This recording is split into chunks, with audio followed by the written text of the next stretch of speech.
Hello there, Cinnamon. Welcome back. I want to check out Torchlight Infinity was new. I hope they changed the difficulty nerve.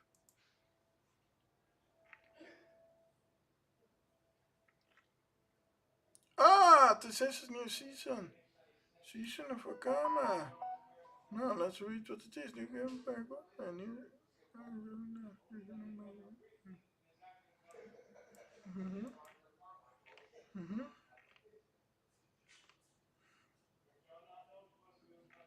Mhm.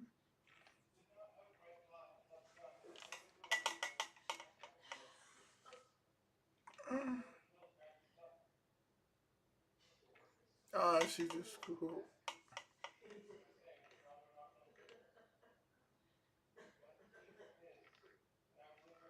Yeah, Mama is in the new. Mhm. Mhm.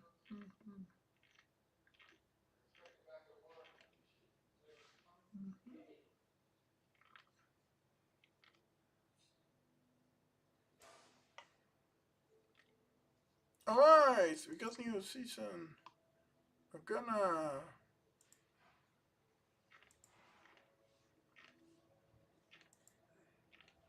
Let's turn on the sound, but let's check it out, huh?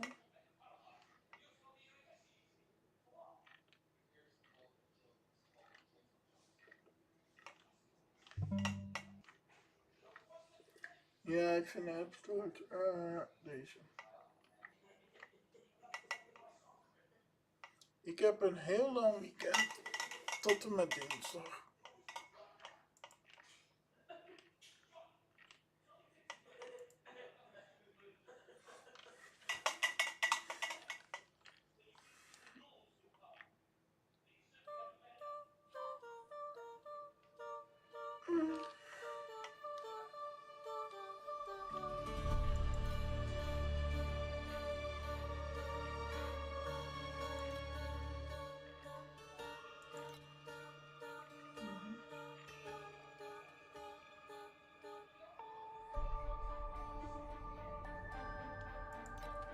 And wind off to turn on.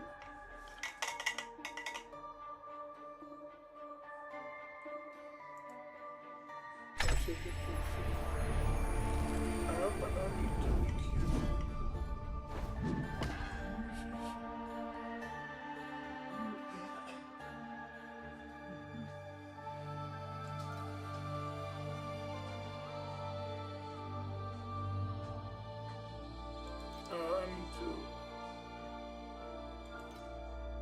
I need to create a new song. So this is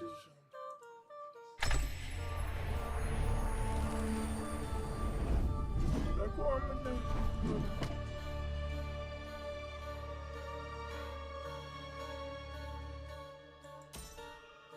My flames of fury will engulf the entire world!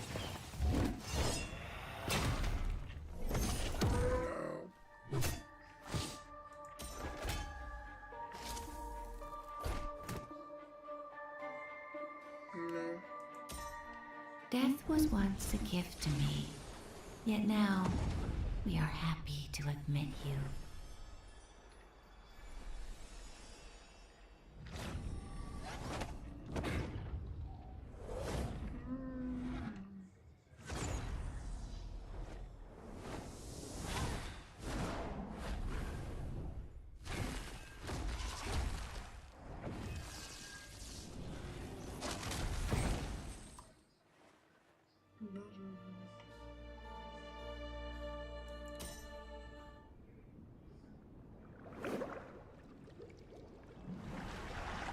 I only sing for myself.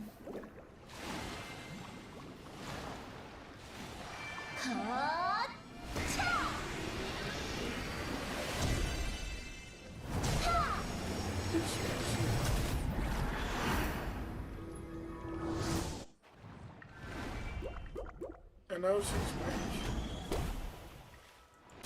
For honor. For justice. and for the glory of the Herman family. Dit is wat hem.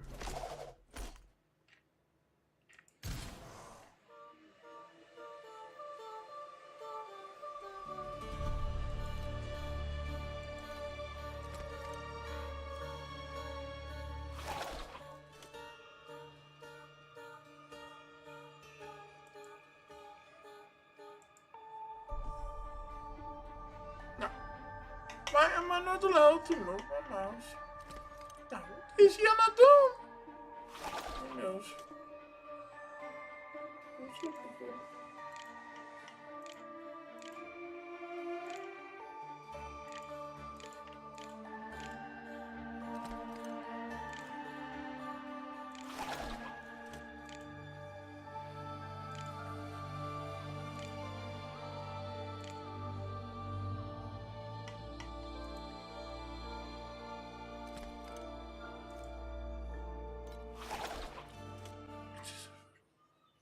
Yes.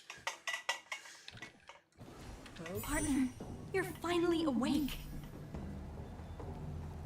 Let's see if stories to say.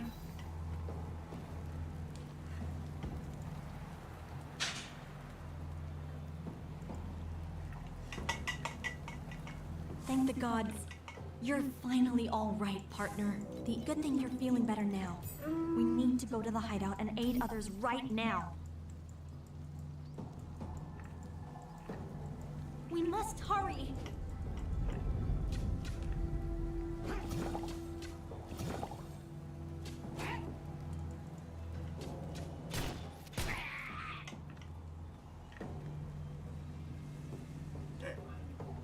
Before I continue on to now, how do I change this to take place? QW is good, but I don't want to be right mouse button as attack. I want to leave mouse button. And run. I'm not gonna bind you.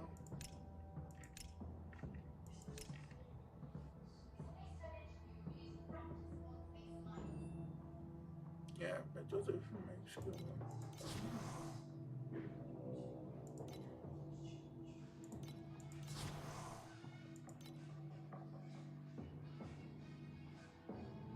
And I want that after you.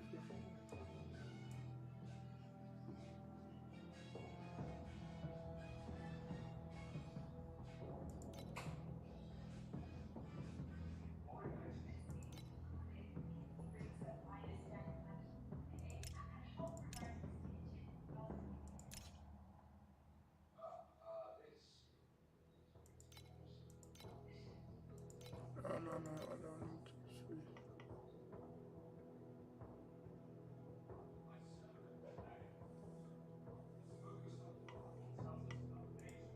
Wat is er nou?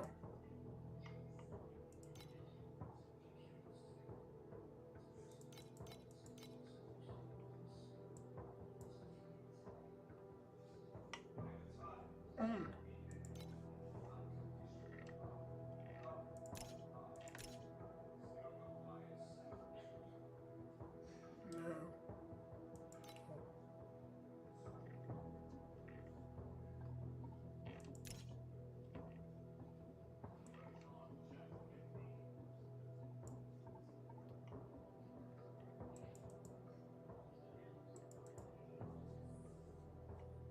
I still remember that fire.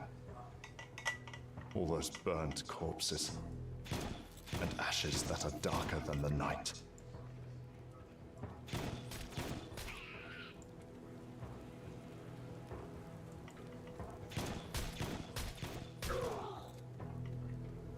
The amber here is spreading again because of the Amberons.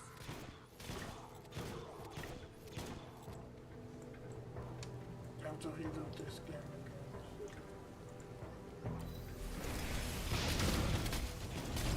I shall purify your tainted soul.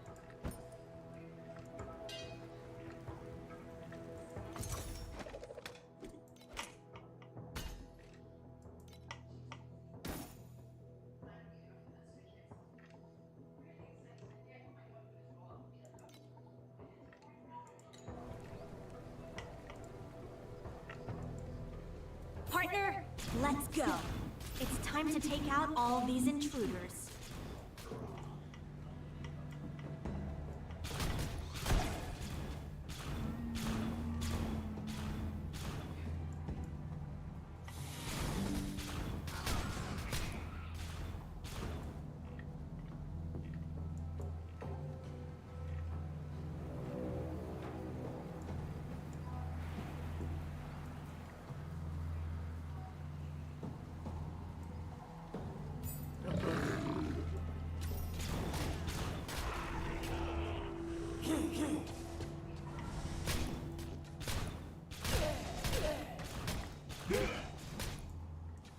Is this as far as I go? Yeah, okay. Bye. It's still hot.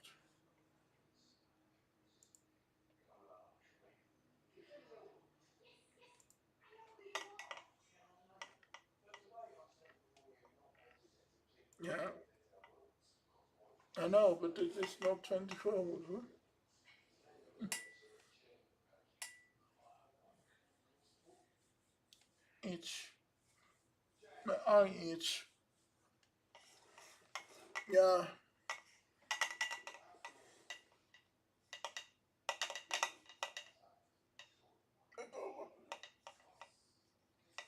Oh, so, I want to remove my itch on my right eye. My right ear.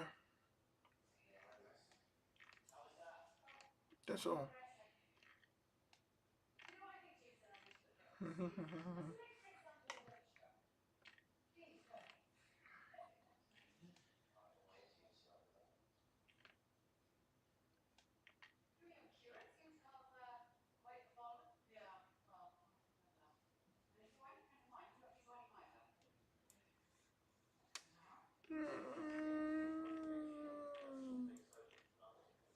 De verwarming zet aan.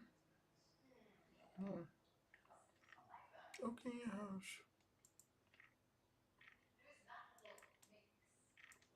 Ja. 82 and 27.3 out of 4. It depends what this gameplay is. Okay, done.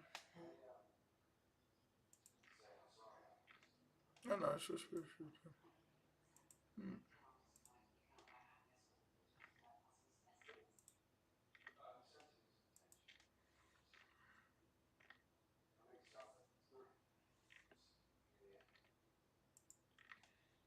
Is waar?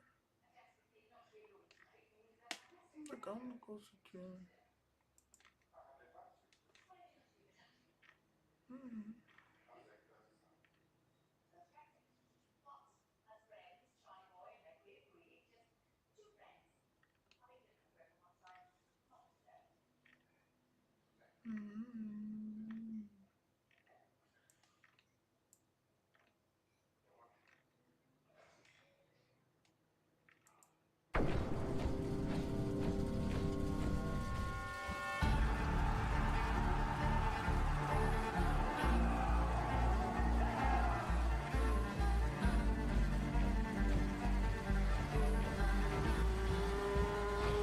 Taking the walls, and I'll be killing every elf I can find on those walls.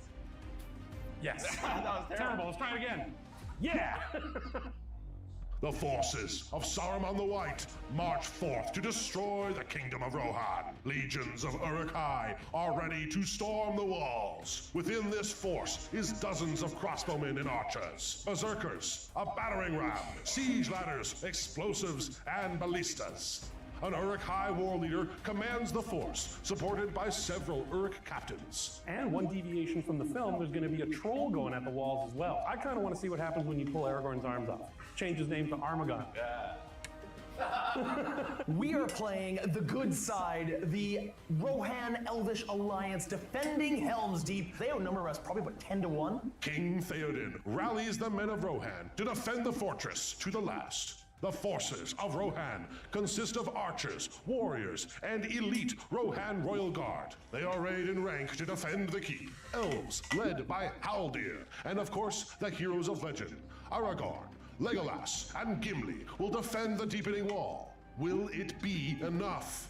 The defenders must hold for multiple turns and prevent the enemy from breaking the gate, taking the wall, or the courtyard behind. They get several defensive bonuses for defending a wall. The defenders will be hard-pressed, as the Uruk-hai are literally endless. For the first few turns, any regular casualties automatically come back, and after that, they will continue to return on a 5+. I need to get those berserkers up on the walls in the first wave. I'm really thinking about just forming a huge blob around my battering ram. The other concern is those heroes at the top of ladders can do work. They can knock our ladders down, they can kill huge swaths of Uruk-hai, so we just need to keep the pressure on to try and mitigate those amazing heroes the good side has. Can the defenders hold the fortress until Gandalf and reinforcements arrive? At some point, we are going to have to ride out. And we need to try and pray that Gandalf, at first light, comes storming down the hills with the rest of the Rohan to save us. Look to my coming on the first light of the 5th day. At dawn, look to the east. Welcome everyone to Helm's Deep and Play On. I am tremendously excited. Nick, I cannot wait for this game. Well, I hope you're ready to die under the iron foot of the Uruk. I think we should use this army for one purpose: destroy the models of men. The dice we are using in this battle are custom made by Baron of Dice, being inspired by various factions in Lord of the Rings. Baron of Dice sponsored this video and are a big part of making this production happen. We couldn't be happier to recommend them. All the dice we use are made by the Baron, and you can get your own by heading to their website. Use the link in the description below. And now, back to Middle-earth. Before we roll for priority and first turn, we have the inaugural shot from the movie, Aldor, the old man with the bow that mistakenly lets go of his arrow too early, right here, shooting into an Uruk-hai archer. I need to hit on a 4. It's a 6. Why am I celebrating? That's one of our guys. Yeah, but that means we get to start the assault. I guess that's true. They provoked us. Kill him on a 4-up. I'm going to use this 1 point of might, because it's the time to do it. Turn it to a 4 and kill that Uruk-hai. And first blood has been spilt at Helm's Deep. All right, first turn, highest dice gets to go first. 6 for Isengard. Easy, gotta do it. Oh! We've been challenged. 4, 2. March to Helm's Deep. And so it begins. Begin the advance.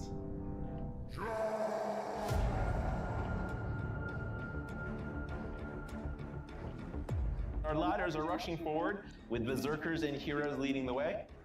We're going to get that battering ram up to the gate as quickly as possible. We're not quite ready to fire with any of our archers yet, but we're getting into position. Yeah, I've moved up a lot of archers to try to take care of some of these Rohirrim. We can open fire with our ballistas though.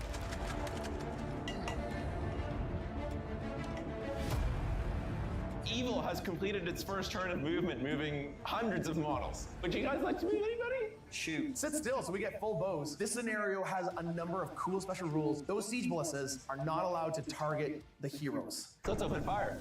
Chris, who are you firing at? I'm going to shoot at the Rohirrim up here and try to take out one of those lowly soldiers. Let's show these peasants what it means to stand against the might of Isengard.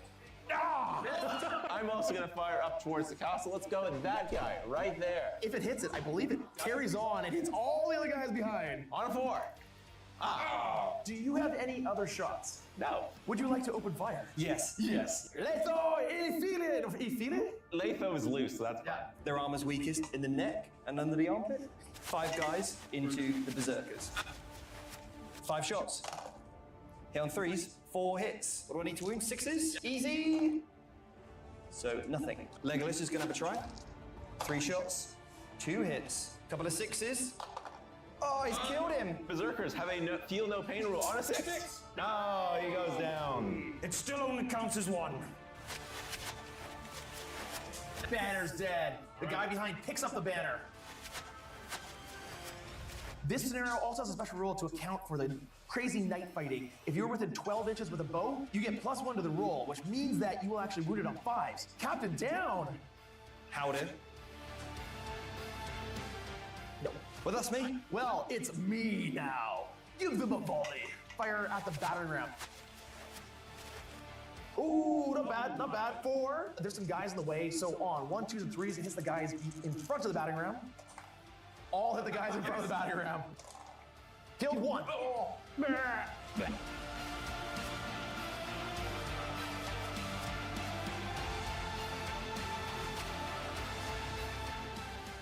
A bunch of hits. My archers are not as good as yours.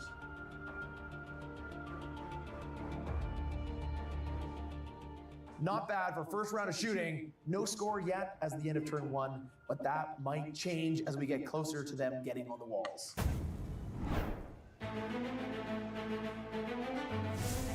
Turn 2. Fight. Who's gonna get to go first? 3. Isengard again! Before we start moving, I'm actually going to use one of our points of might. Okay, yeah. And I'm going to call a heroic march with this captain right here to really start our guys moving towards those walls. Heroic March, of course, is a heroic action that any captain can call. That's going to allow those Uruks around that captain to move much faster.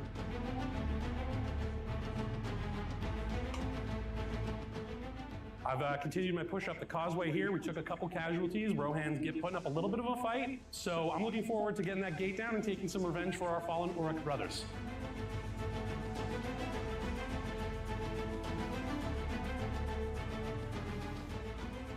So the crossbows aren't moving up, so they'll be able to shoot this turn. And there will be no dawn for men.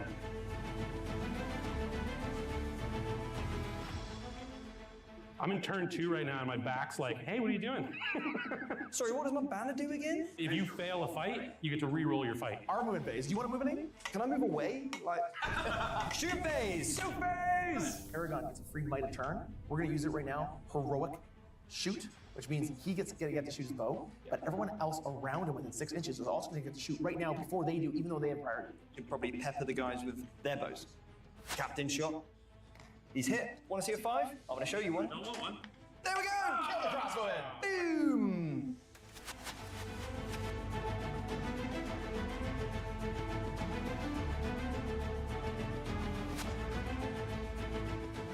You can spend your 2 might if you want. I might need those for later on. That was 4 crossbowmen. So I'm going to take this whole batch here, and we're going to shoot that elf captain specifically. That was not optimal. That was terrible shooting. We would wound him twice! This will kill him unless you make your 50-50 fate roll. And I haven't spent any might with this guy yet. You need a 4, 5, or 6 to live. Okay, so what I'm going to do is spend 2 of my might points, of 2, to change my 2 to a 4, which will succeed the fate roll, which then saves him. Can you pierce the deeping wall? Probably. Yup! 3 times! We only need a 5. Ah! You move, so it's -1 to hit. That means you hit on 5s. He must roll 5s and 6s again to get through the wall. Dang, these walls are solid. And now 1 more time, you see if it actually kills the warrior. 2! Yeah! Oh!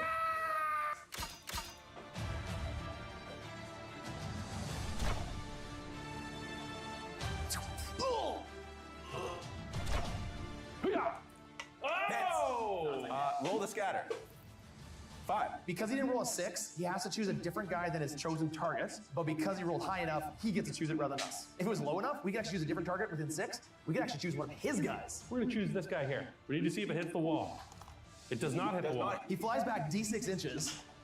5 inches, which is enough to launch him off the wall, hitting every guy on the way, which is this one guy back here. Boom, it gets knocked over. This guy then flies over here. He takes a strength 9 impact from the bolt. He's dead. If he didn't, he would then have to survive falling down to the ground. And then this guy, because he got hit from the guy flying, has to take a strength 3 hit, which might kill him on a 6. Oh, he survives, but he is knocked prone. Nice shot. Unleash hell. Wrong movie. You got one.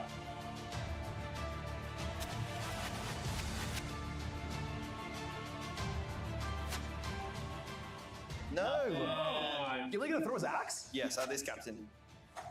I missed. Yeah, I don't think we did enough damage there. All right, it's my turn. He hits. Doesn't wound.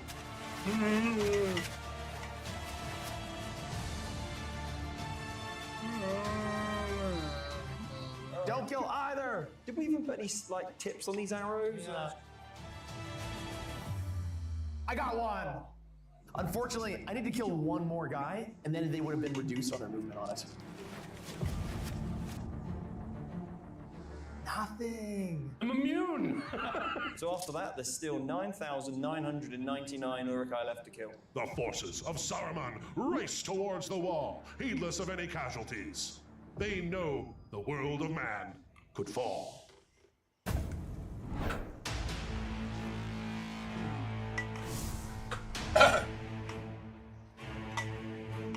Turn 3, priority time. Let's keep priority on Team Isengard. I didn't go. Oh, that's not happening.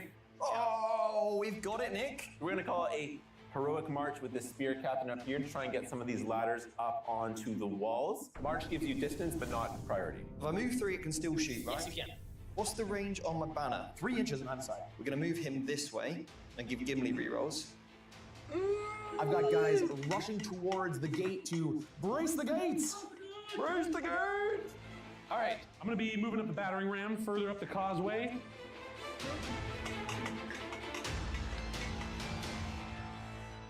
I'm going to advance our heroic move. Ladders!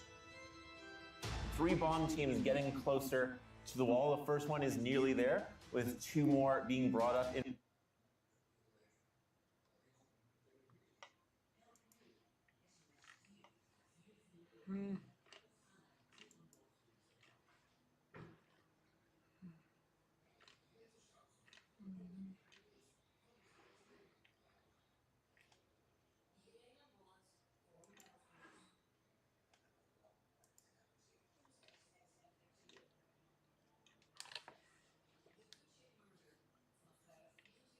Maar de heb iets wat ik geef even tijd.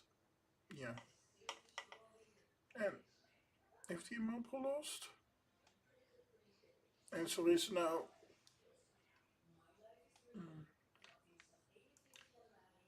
I knew that he didn't fix it. I knew that Google needs to fix it because he's sick.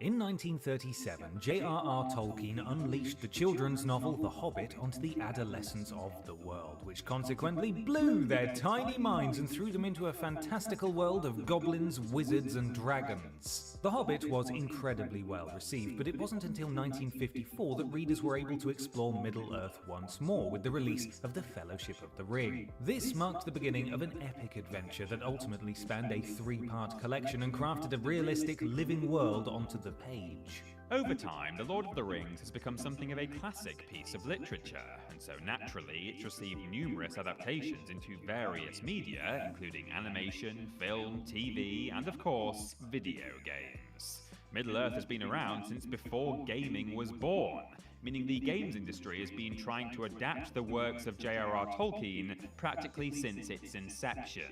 So we've got quite the journey ahead of us. Better pack your lumber spread.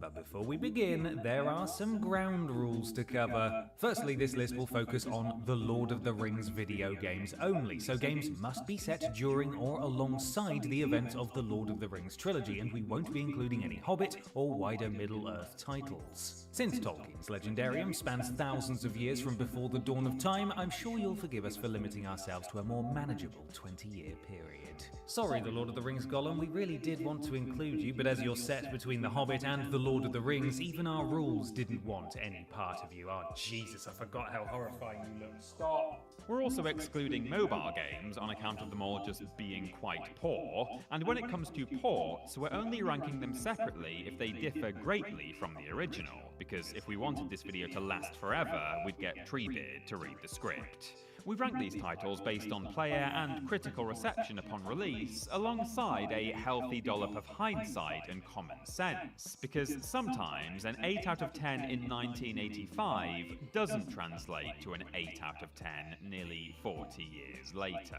As a wise hobbit once said, it's the job that's never started as takes longest to finish, so let's rank 'em. I'm Ben. And I'm Peter from Triple Jump, and here is every Lord of the Rings video game ranked from worst to best. Number 29, The Lord of the Rings Aragorn's Quest, 2010, DS, PS2, and PSP.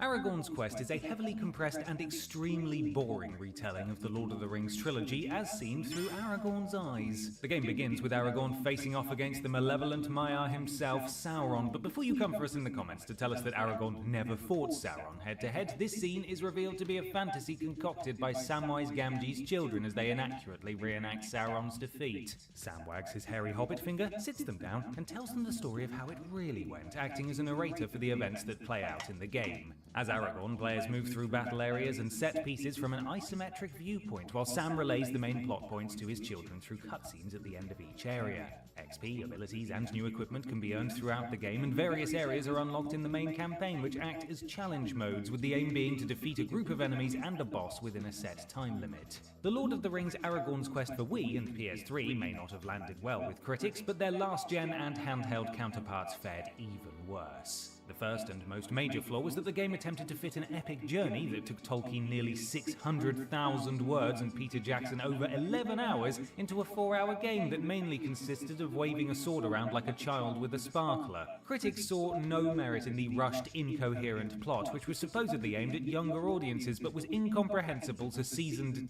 it says here, ringers. Ringers? Surely fans aren't called ringers. Oh, well, I stand corrected. We're all ringers here. Ringers, yeah, and critics alike found that the light RPG elements added nothing to the experience, and the combat was agonizingly simplistic when compared to the Wii and PS3 versions of the game. One critic over at IGN was left with a rather sore thumb, since the most effective approach was to spam the light attack button. Ultimately, players could source more enjoyment by reading the trilogy's synopsis on Wikipedia. At least then they wouldn't receive a repetitive stress injury. Number 28, Shadows of Mordor, 1987. Amstrad CPC, Apple II, Commodore 64, and MS-DOS. Back when the Lord of the Rings cinematic universe extended no further than this frightening and wobbly cartoon, game developers already had their sights set on Tolkien's epic works. Shadows of Mordor, not Shadow of Mordor, was the third Middle-earth title developed by Beam Software, but only the second based on the Lord of the Rings trilogy, as the first game was the Hobbit software adventure, which, as we've already established, is not included in this list, partly because it's about the Hobbit and not the Lord of the Rings, but mainly because it's clearly cursed. Shadows of Mordor is a text adventure that adapts the second half of The Two Towers and chronicles Frodo and Sam's journey to Mount Doom through the Dead Marshes after their separation from the Fellowship. Players can choose between playing as Frodo, Sam, or both as they try to navigate the landscape, and they can't make use of the crafty Smeagol who often suspiciously disappears and reappears throughout their journey. Since Shadows of Mordor is a text adventure, the gameplay basically feels like reading the books, but with a whole lot more frustration. You see, Beam Software's famous text parser, named the most sophisticated language recognition program at the time, requires a language of its own, coined English with an I. Terms such as hit Smeagol with the sword, aimed at a witless Frodo, leave him scratching his chin, and the game will reply with, Frodo doesn't see any Smeagol to attack with. Therefore, the text parser requires less sophisticated commands, such as examine rock, take branch, and you Tarzan, me Jane. There aren't many professional reviews out there for this one, but the few that exist bemoaned the downhill trajectory that Beam Software's Middle-earth games seem to be taking. The journey and characters in Shadows of Mordor were far more limited and blander than in previous titles, partly because that area of the source material is less action-packed than others, and partly because the humor of the previous games was barely present. Crashes were also a frequent complaint, which for a text adventure is baffling, but then again, I suppose it was 1987. Lord of the Rings? More like Board of the Rings. Gollum! got him. Number 27. J.R.R. Tolkien's Riders of Rohan, 1991, MS-DOS. Not to be confused with the Lord of the Rings Online DLC expansion, which is apparently quite good, Riders of Rohan is a strategy game that simulates the rise and destruction of Saruman's Isengard. Anyway, gameplay is split into segments that players cycle through as the game proceeds, and the overall challenge is rounding up and controlling whole armies from across the land using a simple map. Along with general tactics and directions, morale and fatigue must be balanced to keep soldiers in fighting shape. When approaching an opposing army, the map changes to a close-up battleground where individual units can be directed. Players can choose to attack, defend, or maneuver, and the number of enemies remaining in each unit is shown in order to make an informed tactical decision. Main characters from the trilogy can also be directed if they are nearby, such as Gandalf the White, Aragorn, and Legolas, and they can sway the battles heavily in the player's favour. Individual fights are decided through duel minigames in which players will have to fight off waves of orcs with a bow and arrow, or fight one-on-one against a strong opponent with melee weapons, or by casting waves of magic. The game ends when the clock counts down to the arrival of the allied armies and the final battle against Saruman, which players will need to be ready for to avoid a humiliating defeat. Now, Riders of Rohan may sound like it was very exciting, in-depth and tactical, but it was actually very hard and incredibly dull. The battle sections boasted extremely low frame rates and were slower than a conversation with an Ent, and watching the units rub up against each other was reminiscent of a child playing with action figures. Furthermore, the Microsoft Paint art style would have left you wishing this title was another text adventure, and glitches would make enemies invulnerable to attack, meaning that players were forced to retreat or face a sound thrashing. Ultimately, Riders of Rohan was epic in scope, but miserable in execution. Number 26, The Fellowship of the Ring, a software adventure, 1985. Amstrad CPC, Amstrad PCW, Apple II, BBC Micro, Commodore 64, Dragon 32, Dragon 64, Macintosh, MS-DOS and ZX Spectrum. We've got a little treat for you now. Another text adventure from our friends at Beam Software. Don't groan. This one is ever so slightly better than the last one, just not by very much. The Fellowship of the Ring follows the story of Tolkien's book of the same name, and players can direct any of the four hobbits, Frodo, Sam, Merry and Pippin, as they travel from Hobbiton to meet with Gandalf. The mechanics of the Fellowship of the Ring are very similar to Shadows of Mordor, as the game uses the same translation software and general format. Therefore, allow me to tell you why this title is marginally better than the game that followed 2 years later. Firstly, it must be said that Fellowship had many of the same faults as Shadows of Mordor when it came to performance and mechanical frustrations, and critics complained once again that it didn't live up to Beam Software's previous title, The Hobbit. However, some critics lauded the fact that time played a factor in the way that events unfolded, which added replayability. For example, the Dark Riders block the player's progress down certain paths, but if the player takes longer to arrive down that path, then the Dark Riders may have moved their search elsewhere, and the way will be free of threat. Puzzles were more logical in the Fellowship, but still tedious, and the humour was more prevalent than in the dreary Shadows of Mordor, but it was ill-fitting for the world of Middle-earth. The variety of hobbits did add to players' enjoyment, as each played in relation to their personality, with Frodo as the smartest, Sam as the most loyal, Pippin as the most agile, and Merry was there too. Fellowship was also a playground of entertainment due to the vast control given to the player, provided they were willing to throw away the source material, and at no point did the game scold the player for straying from the events of the book. Players could even murder their least favourite hobbit if they wanted to. Goodness me. Still, while we agree that player freedom is important, it probably shouldn't come in the form of hobbit homicide. Number 25, The Lord of the Rings, The Fellowship of the Ring, 2002, GBA. Unlike the other ports of the Fellowship of the Ring, the GBA version is a 3/4 isometric RPG with turn-based combat. All versions of the game, however, are based on the book of the same name and not the movie, due to rights issues that are about as complicated and interesting as working out which billion-dollar company owns the rights to Spider-Man's dental records and could theoretically spin off a movie about his dentist.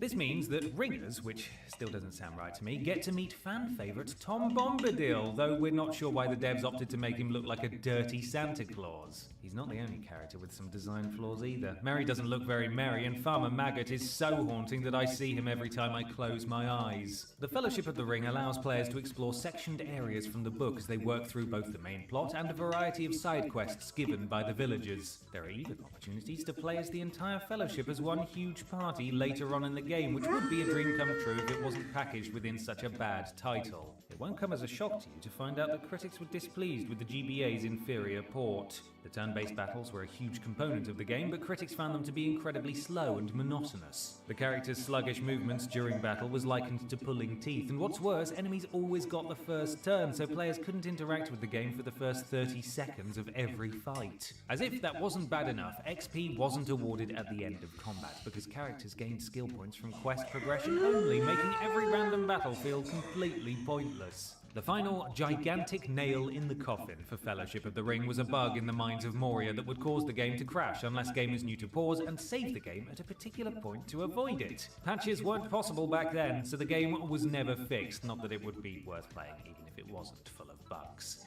Number 24.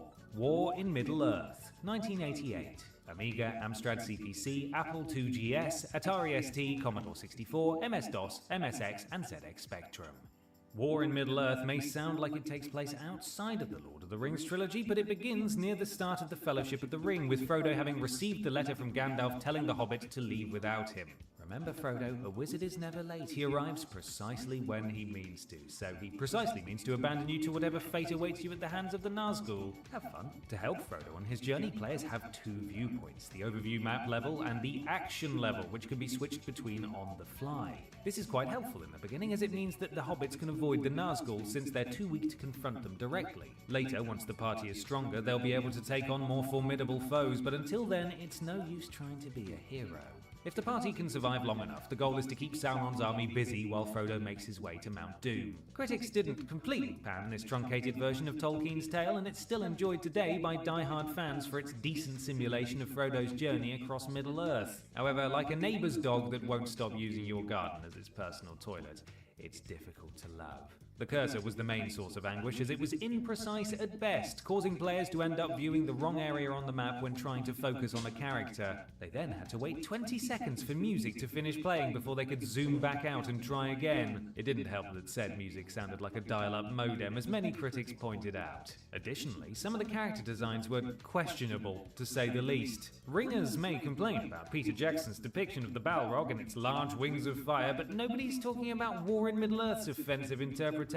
What on Middle-earth is that? Take it from us, rather than ignoring this title's many flaws in an attempt to enjoy it, just ignore the game altogether. Number 23. The Lord of the Rings Conquest, 2009. PC, PS3, and Xbox 360. Have you ever wanted to play a fun, sprawling Star Wars Battlefront-style Lord of the Rings game? Yes? Well, if you'll allow us to swap out the fun in favour of frustration, then we've got the game for you. It's this one. The Lord of the Rings Conquest was created by Pandemic Studios, the same developers responsible for Battlefront, and they carried over the same formula from their previous work. There are 2 campaigns, good and evil, and 8 levels for each side, although players do need to complete the hero quests before gaining access to the villain campaign. These 8 levels cover the more important battles of the War of the Rings, and the villain campaign includes an alternate storyline where Frodo fails to destroy the ring and keeps it for himself. Online with other players or offline against AI, the gameplay tasks players with a series of objectives that must be completed in order to beat the level. When starting out, there are 4 classes to choose from: Scout, Mage, Archer, and Warrior, and partway through each level, players have the opportunity to play as hero class warriors instead. These are usually main characters from the movies, and while they fit within one of the 4 standard classes, they're far more powerful. Conquest had the makings of a thrilling game, but critics were incredibly disappointed with it because it should have been a slam dunk owing to its winning formula and the perfect studio for the job. The main issue that was flagged in almost every review was that the fighting left a lot to be desired. Attacks felt clunky and unimpactful, the hit detection was wonky, the AI was brain dead, there was no combo depth resulting in button mashing, and the lack of animation cancelling made for a game that was more interested in wrestling with the player than winning the day. Gamers may have felt ripped off by such a promising game, but the clue was in the title all along. The Lord of the Rings Conquest. They tried to warn us. Number 22. Lego The Lord of the Rings, 2012. DS, 3DS, and Vita. Lego The Lord of the Rings covers important scenes from across the Lord of the Rings trilogy with expanded levels based around them. There are studs to collect, objects to destroy or build, and light puzzles that require specific characters with the correct ability in order to solve them. We're all rather familiar with the standard Lego game formula at this point, and we even have a separate list ranking every Lego game ever in which Lego The Lord of the Rings makes an appearance. Go watch that after this, I dare you. Just like in that list, we've separated the handheld versions from the console versions because there is a huge discrepancy when it comes to critical reception. Why is that? Well, the handheld version is essentially the same game, but almost every facet of it is worse than its home console counterparts. Most critics cited the unresponsive controls and noticeable input delay as the main source of their discontent, with this transforming combat and platforming into an exercise in frustration. To make matters worse, the player's shadow was barely visible, so it was hard for players to guess where the characters were going to land, and the camera exacerbated the issue by having a mind entirely of its own. Admittedly, it was supposed to control itself, it's just that it didn't do a very good job of it. Melee combat in many LEGO games of the time was nothing to write home about, since all it asks of the player is to mash attack, but LEGO Lord of the Rings even managed to mess this up, as hit detection was all over the place. The input delay had players swinging at thin air, and enemies tanked damage, meaning it was impossible to avoid taking hits. And that is still not all, as the game utilised audio from the movie trilogy and somehow butchered that as well, with Sir Ian McKellen sounding like he was shouting up through a sewer grate. At its core, LEGO Lord of the Rings still follows the tried and true LEGO formula, it's just better experienced issue-free on a home console. Number 21, The Lord of the Rings Aragorn's Quest, 2010, PS3 and Wii. Aragorn's Quest for the PS3 and Wii may share the same premise as the handheld and PS2 versions, but it's essentially a completely different game. It starts in a familiar place, with Sam's children playing pretend and then having Aragorn's tale relayed to them by their father, but the similarity ends there. The first difference players will notice is the change in perspective and the huge graphical improvement, and then, once the combat begins, there's simply no comparison between the two versions. Players progress through the story of The Lord of the Rings, learning new skills and abilities along the way, as well as participating in side quests and collectible hunting. The PS3 and Wii ports leave behind the button-mashing hack-and-slash combat of the other versions and instead opt for motion controls using the Wiimote or PlayStation Move, though thankfully the game can be played with a normal controller if preferred. Critics were much kinder to Aragorn's Quest on the then-current gen, as they found the combat to be particularly engaging on the Wii, where the motion controls were surprisingly responsive. The PS3 version received the same praise, but some critics found the PlayStation Move controllers to be less precise than their Wii counterparts. With that said, Aragorn's Quest for the PS3 and Wii wasn't without criticism, otherwise it would be much higher on this list, you silly lot. The start of the game was flagged as being particularly tedious, and many side missions boiled down to mundane fetch quests. Some even found the improved combat to become tiresome several hours in, as there wasn't much weapon variety beyond a sword and a bow. On a technical level, the game managed better on the Wii, and as the PS3 version was a port of the Wii edition, it looked blockier when converted into HD. However, both ports saw some screen tearing and frame drops when handling the larger scale battles towards the game's end. If you must play Aragorn's Quest, this is the version to play, but there are better interpretations of the classic trilogy out there, later in this list as it happens, so maybe play those. Peter? Number 20. J.R.R. Tolkien's The Lord of the Rings Volume 2, The Two Towers, 1992, FM Towns, MS-DOS, and PC-98. This interpretation of The Two Towers loosely follows the same events from the book, and begins with a brief summary of the events that led to the Fellowship's current predicament by way of early 90s pixel art. As Boromir's funeral draws to a close, the adventure begins. Since the party is split at the end of Fellowship, The Two Towers flits between characters often, and so players have to lead each group through Middle-earth to help reach their goal, engaging in exploration and menu-based combat. The overarching goal of the trilogy would have been to reach Mount Doom and cast the One Ring into its depths, but unfortunately this was never realised, as the final portion of Sam and Frodo's journey was saved for the third game in the series, which was cancelled. This, however, may not have been such a big loss, as Volume 2 didn't exactly leave players clamouring for more. The combat was the main source of criticism that Volume 2 faced upon release, with each fight feeling like a slog due to a cumbersome menu, a lack of requirement for any sort of skill or strategy, and an overall absence of impact. What's more, combat didn't contribute towards character progression, as completing quests was the only way to be granted new abilities, and so players were incentivized to avoid it as much as possible so their party didn't become worn down.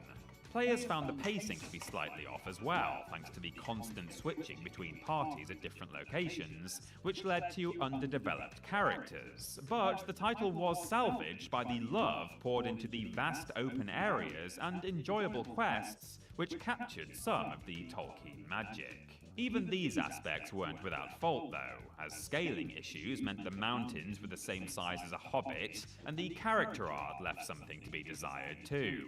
Just look at Legolas, who seems more likely to ask for an orc's manager than fire an arrow. J.R.R. Tolkien's The Lord of the Rings Volume 2 The Two Towers was as clunky as its title, and better adaptations of the story have made this game redundant. Number 19, The Lord of the Rings The Fellowship of the Ring, 2002, PC, PS2, and Xbox. Peter Jackson's Fellowship of the Ring may have been released at the tail end of 2001, but the 2002 video game is just based upon the book, not the film, which is why the characters don't look or sound anything like their movie counterparts. The Tolkien estate even gave their blessing to this title, though this isn't exactly an indicator of quality in this case. In the Fellowship of the Ring, players embark upon the familiar adventure as one of 3 characters, depending on the level. The game begins with Frodo in the Shire, switches to Aragorn, who must ward off the Black Riders at Weathertop, and changes to Gandalf when the party is required to navigate the mines of Moria. Each character has their own unique abilities. Frodo is capable of stealth due to his size and can utilize the One Ring to turn invisible. Aragorn is a strong swordsman and has access to a bow and arrow for ranged attacks, and Gandalf can shoot various magic projectiles from his big staff. Quiet back there. The Fellowship of the Ring for home consoles garnered middling reviews from players and critics alike, with the consensus being that the title was a standard third-person action-adventure game that struggled to impress in the gameplay department. The variety across the 3 characters lent some diversity to the gameplay, but melee combat was sloppy, leaving players begging for more levels where they could just blast orcs from a distance as Gandalf. Critics also found the basic linear objectives uninteresting and the environment to be bland in both its design and colour palette, but they did remark on how good the character models looked for the time. The voice acting was also better than expected, which helped to bring the beloved characters to life. However, it couldn't make up for the inherent absence of adventure and wonder that was so prevalent in the book. Number 18, J.R.R. Tolkien's The Lord of the Rings Volume 1, 1990, Amiga, FM Towns, MS-DOS, and PC 98. Like its sequel, Volume 1 is a mostly faithful recreation of Tolkien's work in the form of an isometric RPG, but this first volume focuses on, you guessed it, the Fellowship of the Ring. Many of the same characteristics from Volume 2 are here. Players control a party of characters, converse with NPCs who provide side quests, and engage in menu-based combat with enemies. Every character that enters the player's party through the game has 6 attributes: luck, life points, dexterity, strength, willpower, and endurance. Each also has skills akin to something you'd find in a D&D campaign, such as combat and weapon masteries, the ability to pick locks, and lore insight, which can allow players to read inscriptions that are written in other languages. Volume 1 did review better than its sequel, but not by a wide margin. Combat was once again the main source of complaints due to the clunky menu navigation and the extremely slow performance of the title, which meant that even simple fights could last up to 15 minutes. Additionally, players found the character control outside of combat to be a bit janky, with any attempt to move through diagonal or tight spaces proving finicky due to the 4-way directional controls. Despite this, players felt that exploration was one of the game's most rewarding activities, provided they were happy to be penned in certain locations with overpowered enemies. Many were able to overlook all of these niggling issues, however, and compliments were paid to the game's soundtrack and the character art inspired by the 1978 cartoon, which resulted in character portraits that weren't so frightening this time around. It would be remiss of us not to mention the SNES game with the same title, which is an action-adventure RPG that plays slightly differently, but shares most of the same criticisms. No matter the platform, a perfect version of this game does not exist, but that doesn't mean it isn't without some merits. Number 17, The Crack of Doom, 1989. Apple II, Commodore 64, Macintosh, and MS-DOS. This is Beam Software's final crack at the Lord of the Rings franchise, so let's hope they've learned their lessons from their other text adventures so as not to doom this title to the trash heap. Oh, sorry, I really enjoyed that. The Crack of Doom's story begins with a lone hero, Samwise Gamgee, in his pursuit to find and save Frodo. Once reunited, the two push on to finally destroy the Ring of Power by chucking it into the fiery depths of Mount Doom, which lies beyond a wasteland occupied by orcs and a certain hidden enemy who would go to any extreme to reclaim his precious. Like in Beam Software's previous text adventures, players are presented with descriptions and the occasional illustration in order to set the scene. Using a number of recognized keywords, players can then direct characters to take action, solve puzzles, and keep the heroes alive. Unlike the previous titles in the series, though, players can only control Sam, as the Fellowship is disbanded and Frodo has lost his strength, leaving it down to the humble hobbit to take the reins and carry his master over the finish line. Usually, a reduction of playable characters in a game would count as a negative, but players and critics praised the title for its dedication to the world's best wingman, which created a more focused adventure that allowed players to become better invested, rather than having their attention split across a wider party. Critics also pointed to an improvement in the general atmosphere of the adventure, with better illustrations and more detailed and interesting descriptions, and more entertaining puzzles than the previous Lord of the Rings text adventures. Unfortunately, the limited word parser didn't see any noticeable improvements, leading to the same requirement to reword instructions into clunky word jumbles in order to make them function. Text adventures aren't for everyone, and this title won't even necessarily impress all fans of the genre, but brave ringers could find some worth within the crack of doom if they're only willing to look hard enough. Number 16, The Lord of the Rings Conquest, 2009, DS.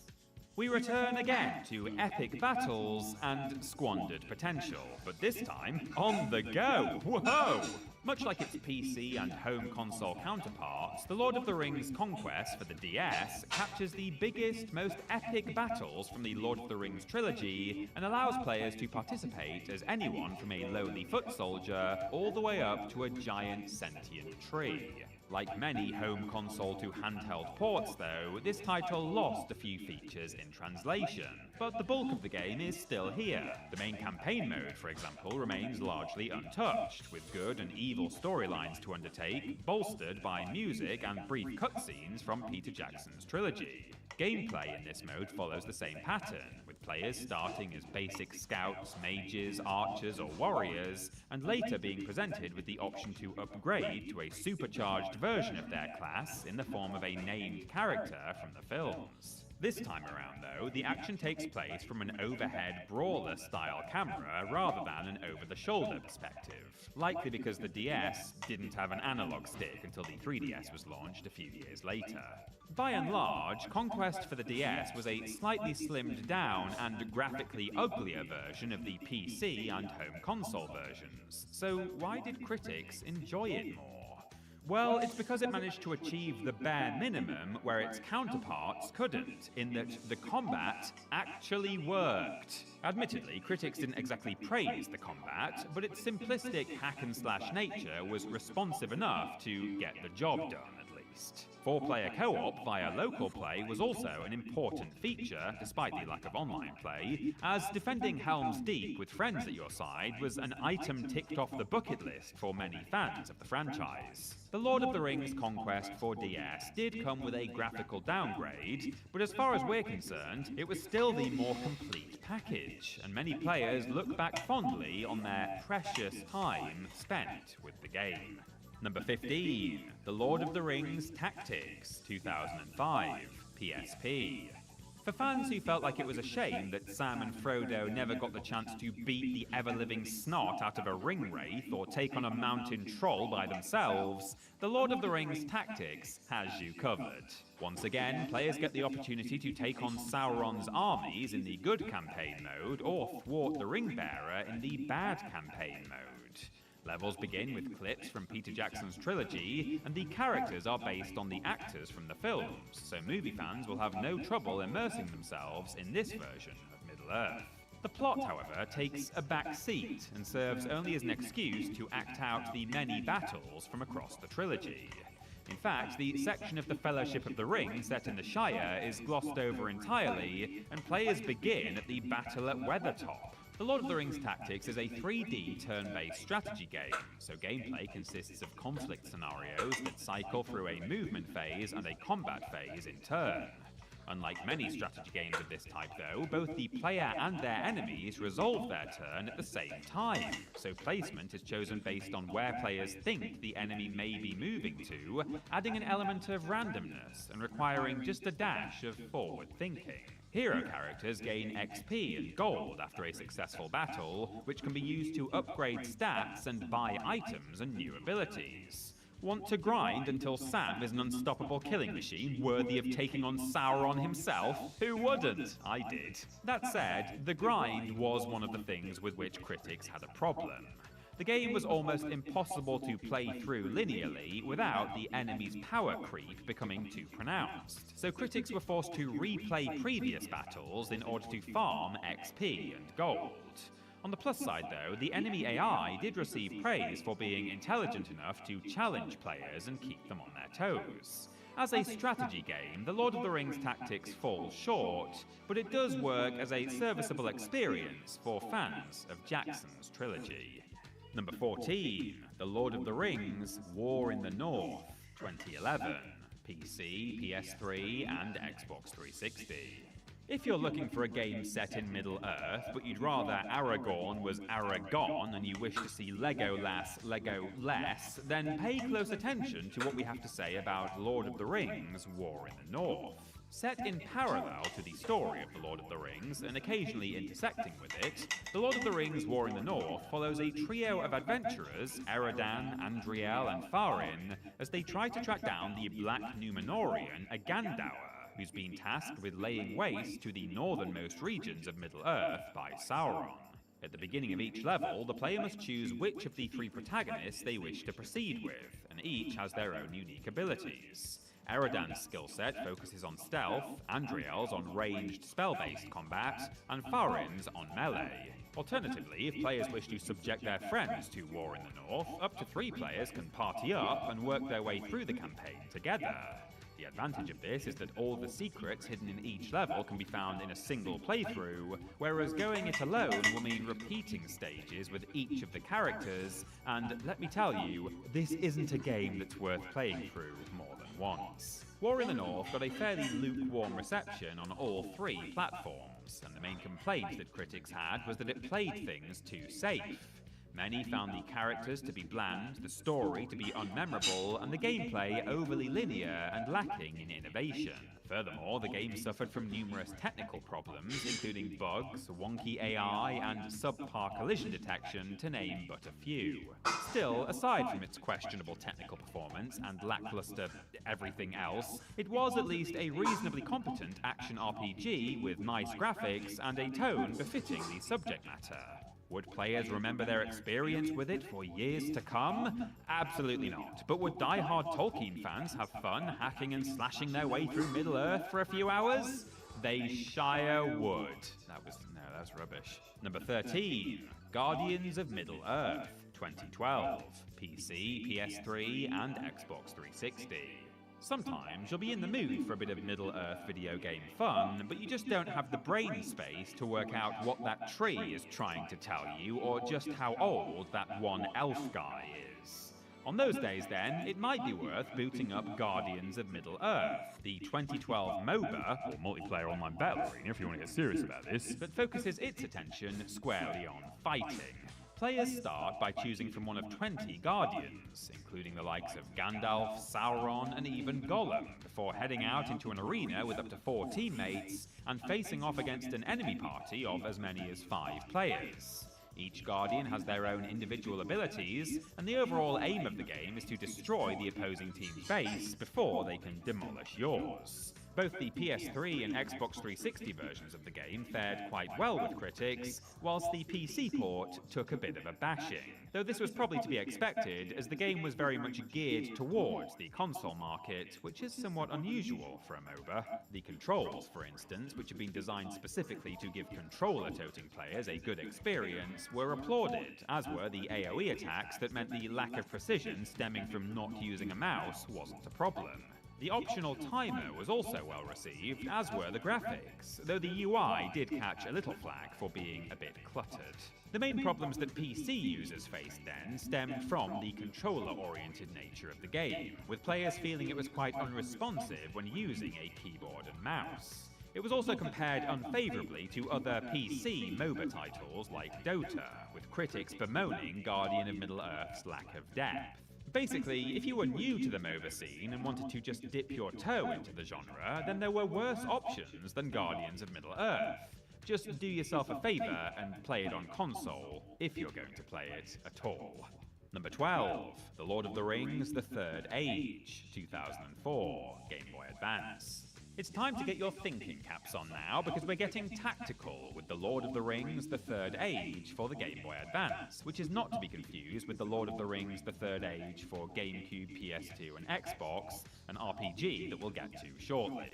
The Third Age is a turn-based tactics title that puts players in charge of either the forces of good, with Aragorn, Gandalf or Elrond as your commander, or the forces of evil, who have Saruman, the Witch King of Angmar, or the Mouth of Sauron at the helm. Over the course of the campaign, players must think strategically as they order their troops and attempt to win battles that span the entire Lord of the Rings trilogy, saving or dooming Middle-earth as they do so. At the beginning of each mission, a dice roll determines how many maneuvers the player and their opponent, human or AI, can make per turn, with a lucky roll giving them scope to move multiple combatants, whilst the bad one will mean they can only move one at a time. Critics' opinions of the Third Age varied wildly, so while some rated it highly, others were unable to overlook its shortcomings. The game's theming was highly praised for being in keeping with both the films and the previous Lord of the Rings video games, the story for being engrossing, and the mission objectives for their sheer variety. What let the Third Age down, however, was the fact that it just wasn't all that great of a strategy title, and whilst there was fun to be had fighting in famous Middle-earth battles, the whole thing was bogged down by a confusing user interface, murky graphics, and the random move allocation mechanic, which made battles drag on far longer than they needed to. Still, if you're happy to overlook those issues because you're just so eager to command some troops in renowned Middle-earth skirmishes, then the Third Age is probably worth your time. Ben? Number 11, The Lord of the Rings: The Two Towers, 2002, GBA. Although the home console and handheld versions of The Lord of the Rings: The Two Towers do bear some similarities, they are quite different experiences, and sadly for ringers on the go, this version for the Game Boy Advance is the weaker of the two. Confusingly, The Lord of the Rings: The Two Towers covers events from the first two of Peter Jackson's Middle-earth movies. The game opens with Aragorn recounting the Fellowship's adventures to Éowyn atop the battlements at Helm's Deep, beginning with their attempt to cross Caradhras, which ultimately leads to a brush with the Balrog in the Mines of Moria. From there, the remaining 8 members of the Fellowship head to Amon Hen, where, spoiler alert, Boromir is killed. Oh no, Sean Bean! And the party splits. From there, it's back to Helm's Deep to see off the attacking Uruk-hai and save the people of Rohan. In the Game Boy Advance version of the game, players start by choosing which character they'd like to play as, either Aragorn, Gandalf, Frodo, Legolas, or Éowyn, before setting out on an isometric adventure through multiple scenes from the films. Each character has both active and passive skills, and as players progress through the game, they'll level up and gain attribute points that can be used to improve their strength, accuracy, health, defense, and courage. The Two Towers for GBA may not have fared quite as well with critics as its home console counterparts, but it was still rated quite highly. The action-packed hack-and-slash RPG gameplay was lauded, with some even going so far as to call the game a mini Diablo. After a while, things did start to get a bit repetitive. After all, there's only so many Uruk-hai one can murder before the endeavour gets a bit tedious, and the introduction of a currency system to Tolkien's universe was somewhat frowned upon. With all that said, though, if you were into stomping orcs and taking names that are hard to pronounce, you'd have probably had a good time with this handheld title, even with its flaws.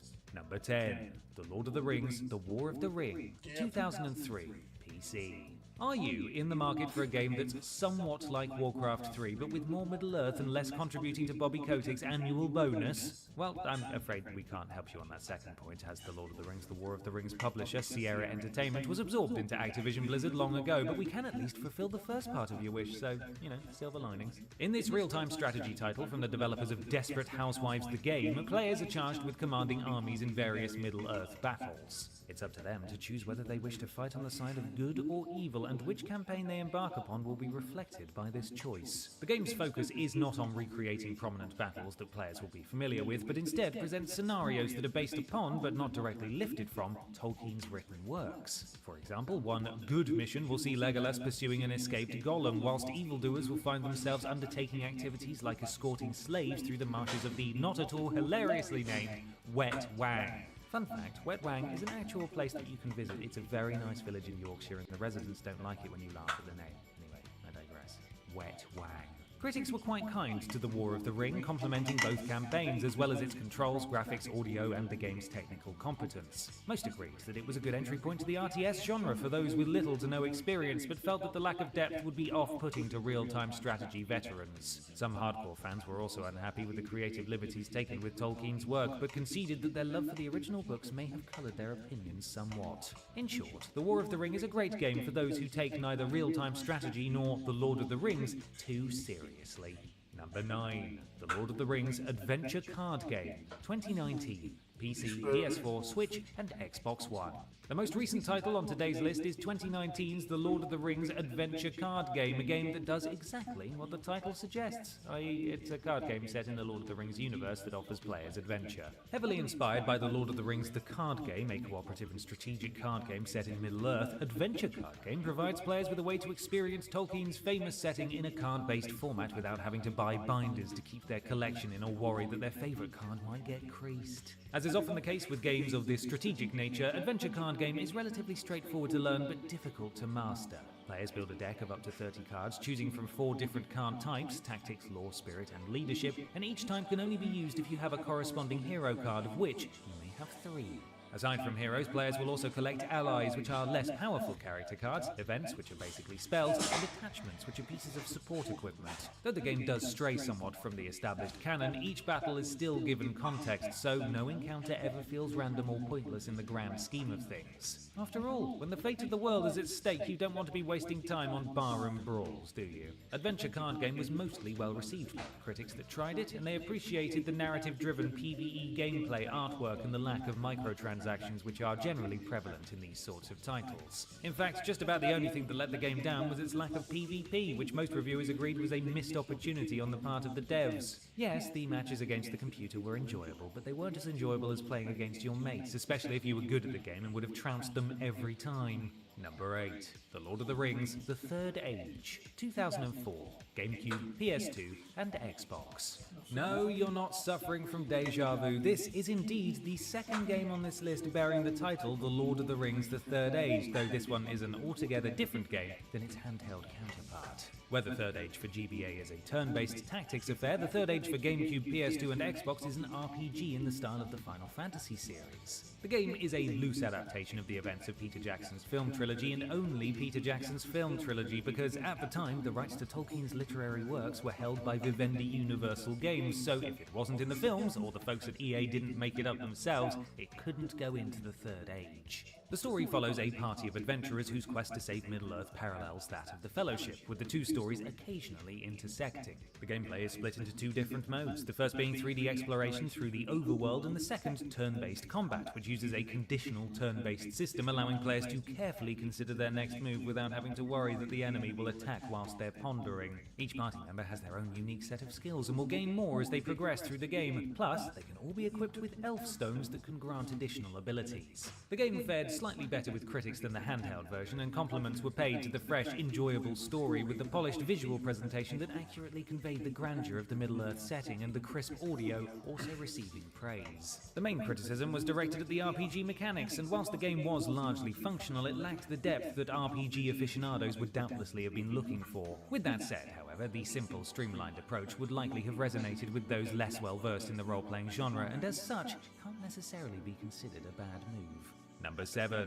The Lord of the Rings The Return of the King, 2003. GBA. For anyone that's upset that The Lord of the Rings Return of the King isn't higher up on this list, we'd like to clarify that this entry is covering only the Game Boy Advance version of the title. You'll have to stick around a little longer to see where the home console edition ranks, and trust me, you are going to be disappointed. Sorry, you're not going to be disappointed. Unlike its home console cousins, which are played from a third-person perspective, the GBA version of Return of the King is played from an isometric viewpoint. The title bears several similarities to the GBA edition of The Two Towers, with players picking from one of the 6 fan-favorite characters, Aragorn, Gandalf, Eowyn, Gimli, Frodo, or Legolas, before heading out into the world to take on a variety of challenges, starting with finding a way to reach Saruman in his tower.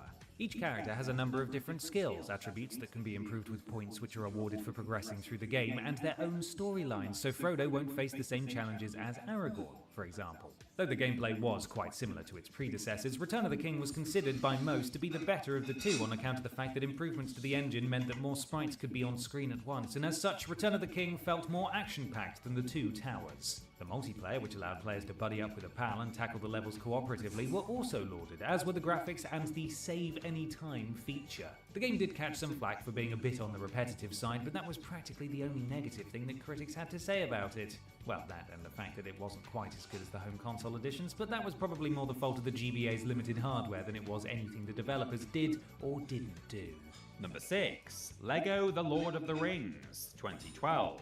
PC, PS3, Xbox 360, and Wii. The handheld versions of LEGO Lord of the Rings are, admittedly, a bit crap, but all is not lost because the PC and home console outings are actually pretty decent. And if you're after a bit of Middle-earth fun with a plasticky twist, then they're probably going to be right up your alley. Based on Peter Jackson's Lord of the Rings film trilogy, LEGO The Lord of the Rings takes the stories from all 3 films, slices them up into easy-to-digest chapters, and puts its own spoofy twist on the action. For example, Frodo and Gandalf discover the One Ring's markings when Frodo drops it into a cup of tea. Whilst offering his axe to Frodo, Gimli drops it on his own head, and Boromir's demise comes about thanks to a broom and a banana, rather than a trio of arrows. LEGO The Lord of the Rings shares several of its gameplay mechanics with other LEGO titles, including stud collection, character-specific abilities, and both melee and ranged combat. But alongside all of this, players can also collect magical items to aid them on their journey. The game went down very well with both critics and players, and while some reviewers were less impressed with the lack of innovation on show, those that judged it for what it was, i.e. a vehicle for a bit of goofy fun, enjoyed what it had to offer. Was it groundbreaking? No, but the graphics and audio were polished, the gameplay was thoroughly engaging, and it was clear that it was a loving homage to Tolkien's work rather than a scathing piss take. Furthermore, if you're looking to the LEGO franchise for leaps forward in gaming innovation, then I can't help but feel you're searching in the wrong place. Regrettably though, unless you own a 7th generation machine, you're going to struggle to play LEGO The Lord of the Rings on console these days. Thankfully though, you can still get your hands on a PC version through several reputable online retailers, so there's no need for you to go through the rest of your life completely LEGO-less. Number 5, The Lord of the Rings, The Battle for Middle-earth, 2004, PC. Hope you've not put those tactical hats away just yet, because we've got another Lord of the Rings RTS title for your consideration. Developed by EA Los Angeles and published by EA Games, The Lord of the Rings The Battle for Middle-earth is a real-time strategy game and employs many gameplay mechanics that fans of the genre will be familiar with. Players must gather resources and use them to build bases and muster armies, which are then sent off to fight in various battles. Players get to choose a side once again, either good or evil, with each having their own campaign. The good campaign follows the story as it's depicted in the films, so players can expect to engage in the Battle of Minas Tirith, the Siege of Osgiliath, and the fight at Amon Hen, to name but a few. The evil campaign takes a different approach, weaving a tale in which Sauron's forces triumph, allowing players to experience several of the saga's key moments from the point of view of the baddies. On the whole, the critical response to the game was positive. The visuals, including the game's graphics, animation, and stunning world map, were commended, as were the easy-to-understand gameplay mechanics and the title's success in capturing the spirit of the films on which it was based, delivering an action-packed experience to the players. Like the War of the Ring, however, the Battle for Middle-earth garnered some ire for oversimplifying proceedings, with critics noting that seasoned RTS fans probably wouldn't get much out of the game, and pondering if a Total War-style experience mightn't have been preferable. Again, if you're looking for some simple, strategic, high-quality Lord of the Rings-y fun, then the Battle of Middle-earth would certainly scratch the itch, but if it's hardcore real-time strategy you're after, you won't find that here. Oh, and spoiler alert, you're not going to find it anywhere else on this list either. Come on, games industry, there's clearly a gap in the market here. Number 4, The Lord of the Rings: The Two Towers, 2002, GameCube, PS2, and Xbox. We've already looked at the Game Boy Advance version of The Lord of the Rings: The Two Towers, but now we're turning our attention to the console version, which is in several ways the better of the two titles. The two titles? There's a pun in there somewhere, I just know it, but we're so close to the end now and I'm tired. This third-person hack-and-slash adventure adapts both the Fellowship of the Ring and the Two Towers, and begins at the Battle of the Last Alliance, where Isildur cuts the ring from the hand of Sauron. The action then shifts focus to Aragorn, who tells Eowyn of the Fellowship's journey thus far. He recounts the attack of the Nazgul at Weathertop, the Fellowship's treacherous crossing of Caradhras and their subsequent venture into Moria, the split of the party at Amon Hen, the quest to find Merry and Pippin, and he and his allies' arrival in Rohan, before zapping back to the present and kicking arse in the Battle of Helm's Deep. The story is told largely from Aragorn's perspective, but players can choose whether they prefer to play as the Ranger or one of his two comrades, Legolas or Gimli. Aside from having different weapons and combos though, each has a very similar fighting style. Between each section of the game, players can level up their character and purchase new combos, health increases and stronger attacks, and the better the combos they perform in-game, the more experience they will earn. The Two Towers went down very well with those who reviewed it, and critics were quick to praise its fast-paced, action-packed gameplay, stunning graphics and FMV cutscenes, and the general appropriateness of the atmosphere that made players truly feel like they were part of the epic saga. Complaints were leveled at the Two Towers' length, or rather lack thereof, but as we've said previously, if your only issue with a game is that you didn't get more of it, then that's not all that bad going. Number 3, The Lord of the Rings: The Battle for Middle-earth 2, 2006, PC and Xbox 360. As real-time strategy titles set in Middle-earth go, you're not short on choice, but in our opinion at least, they don't come better than The Lord of the Rings: The Battle for Middle-earth 2, which, as you might have guessed, is the follow-up to The Battle for Middle-earth. Like its predecessor, The Battle for Middle-earth 2 features two campaigns, one in which players fight on the side of the good guys, and another where they favour the forces of darkness. All your standard RTS mechanics are here, and so it's up to players to build a base, produce units, gather resources, and undertake research, and then take to the battlefield to stick it to the opposition. A variety of unit types can be utilised, from infantry to siege. Heroes such as Aragorn, Legolas, and Gandalf can be created, and should players kill Gollum, they'll be rewarded with the One Ring, which can then be used to summon a top-tier hero. Galadriel if you're on the side of good, or Sauron himself if you're feeling a little more evil.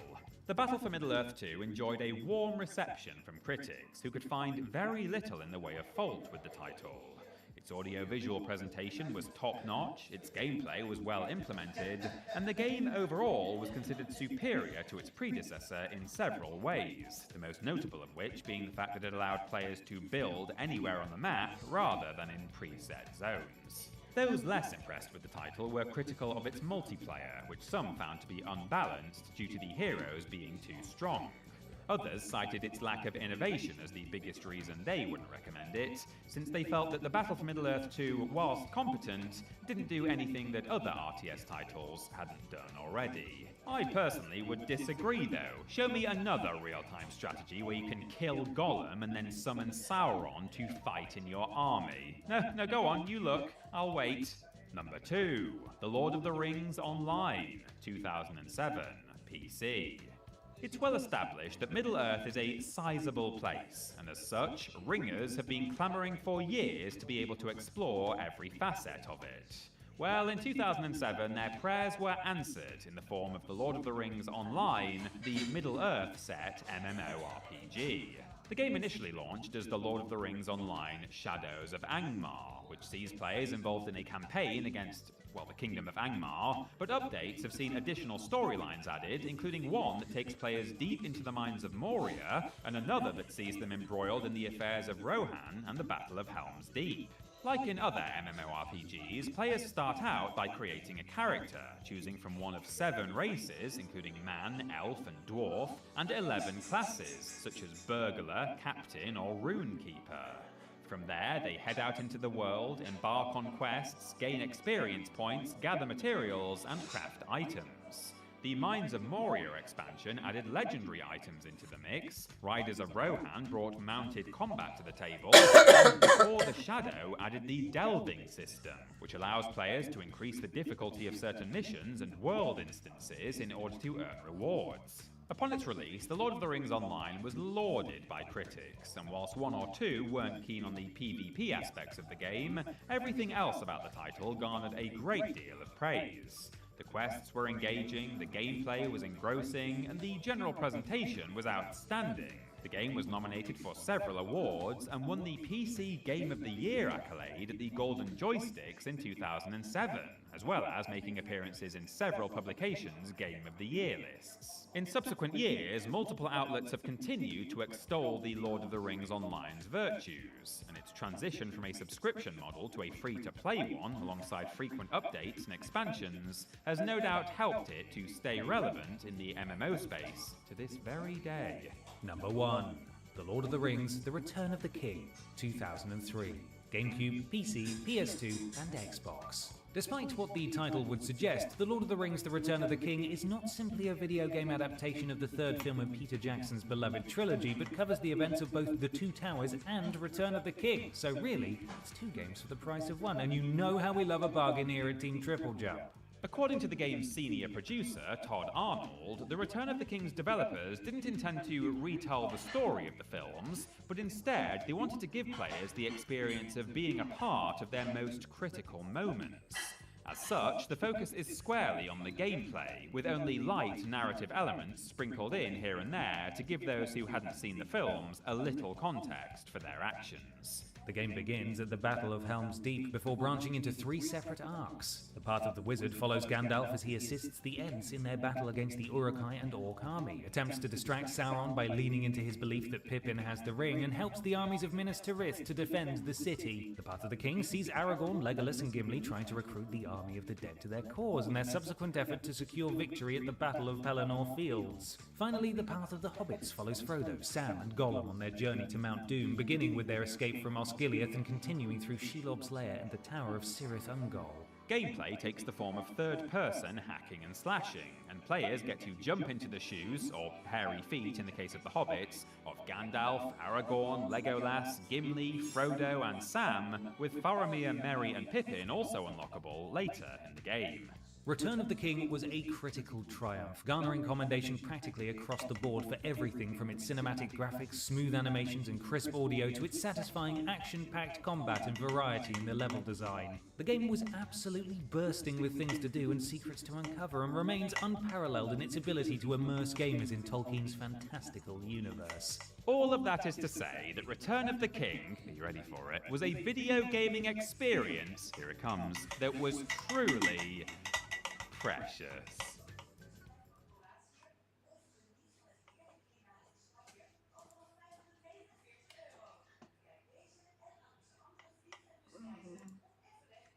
Mag ik zo nog een glas water van u, mam?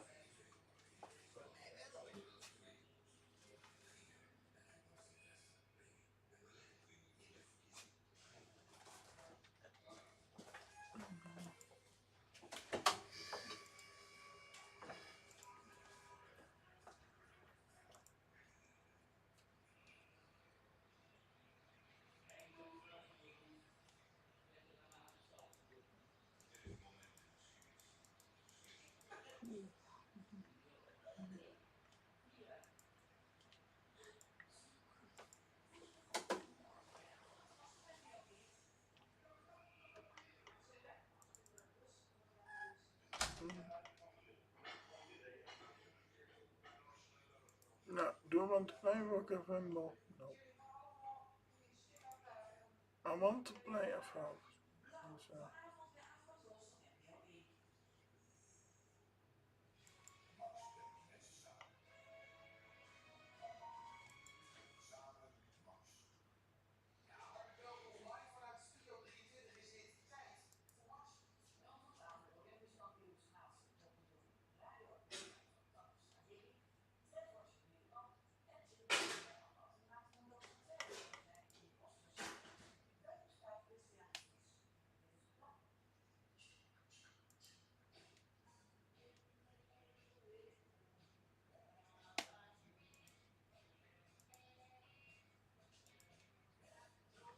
Ja.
Is het etenstijd?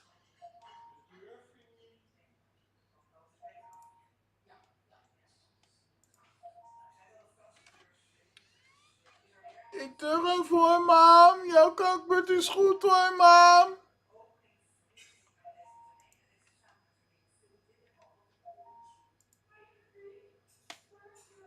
Ik kom.